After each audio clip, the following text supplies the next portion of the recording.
আমি Saiful Islam, Chattogram Hathazari road, BRTA, Chattogram. Dhaka metro গ 37 73 96 একটা প্রবক্স গাড়ি ক্রয় করি 14/9/2024 সালে। গাড়ি ক্রয় করি লিটন এবং মমিন নামের দুই ব্যক্তি থেকে।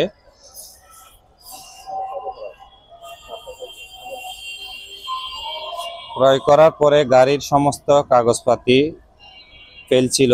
এমত অবস্থায় গাড়িটা আমি তদন্ত করে বিআরটির মধ্যে ভেরিফাই করে দেখলাম গাড়িতে কোনো মামলা মোকদ্দমা নাই।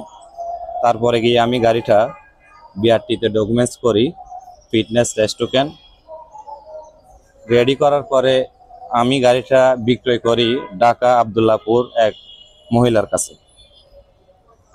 মহিলা একই মাসেই 9 মাসের লাস্টের দিকে নেম ট্রান্সফারের জন্য যখন বিআরটিতে যাই, গাড়িটা ছিল স্বদেশ ইসলামী লাইফ ইন্স্যুরেন্স কোম্পানির, পুরানো পল্টন, কালভার্ট রোড, ঢাকা।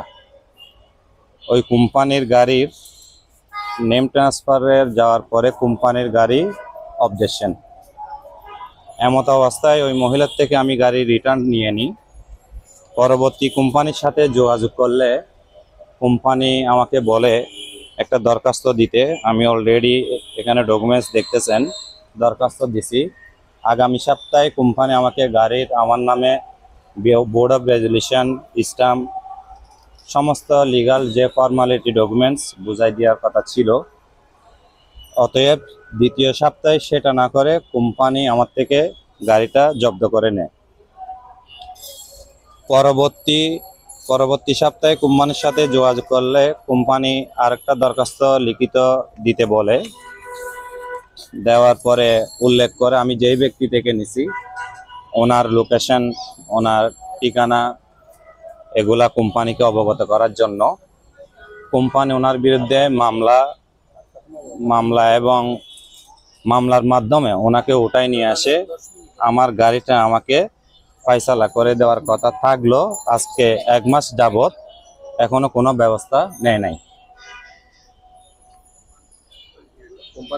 তারিখটা হচ্ছে এই যে আমি দেখাচ্ছি, একটু দেখেন, 12/10/2025 আমার থেকে গাড়িটা বুঝে নেয় এবং তার আগের সপ্তাহ 4/11/2025 আমি একটা দরখাস্ত দিছিলাম। ওরা আমাকে কাগজপাতি বুঝাই দেওয়ার কথা থাকলো, সেটা না দিয়ে ওরা আমার থেকে গাড়িটা বুঝাই নেয়। পরবর্তীতে যখন আমি আসি আরেকটা দরখাস্ত লিখে যাই গত তারিখে, ওরা এখনো পর্যন্ত কোনো পদক্ষেপ নেয় নাই।